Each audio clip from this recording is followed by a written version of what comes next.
This is going to sound really immature and stupid to most people, okay? But I'll say two things because it popped into my head. I was going to say one thing, now I'll say two things. Okay, why do you got to pay to live?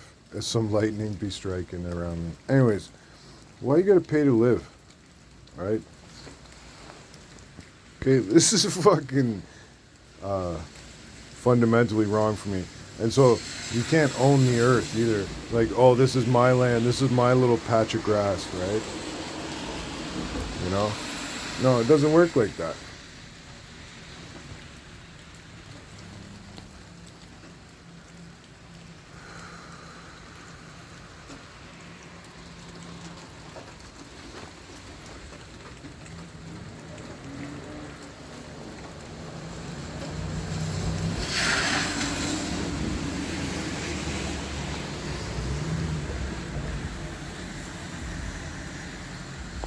Like, we think we own the earth and shit, eh?